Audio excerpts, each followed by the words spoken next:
चलनाचे सार्वभौमत्व, financial independence, Shivrai होन, स्वतःच्या चलनाचं महत्त्व आणि आर्थिक ताकद. तुमच्या व्यवहारांवर दुसऱ्याचं नियंत्रण आहे का?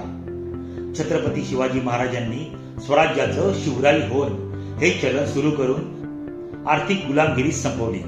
यालाच म्हणतात आर्थिक स्वायत्तता. परकीय चलन वापरणं म्हणजे त्यांच्या अटी मान्य करणं. महाराजांनी सोन्याची आणि तांब्याची नाणी पाडून स्वराज्याचा स्वाभिमान आणि ताकद जगाला दाखवून दिली. यामुळे व्यापारात पारदर्शकता आली आणि स्वराज्याचा दर्जा वाढला. बिझनेसमध्ये तुमचं स्वतःचं प्राइसिंग मॉडेल आणि पेमेंट सिस्टीमवर नियंत्रण ठेवा. थर्ड पार्टी प्लॅटफॉर्म्सवर पूर्णपणे अवलंबून राहू नका. तुमची स्वतःची ॲसेट व्हॅल्यू निर्माण करा, जी दुसऱ्याच्या निर्णयावर बदलणार नाही. आर्थिक स्वातंत्र्य मिळाल्याशिवाय खरं स्वातंत्र्य मिळत नाही. स्वतःची व्हॅल्यू स्वतःच ठरवा. तुम्ही तुमच्या ब्रँडची व्हॅल्यू कशी ठरवता? कमेंटमध्ये नक्की सांगा.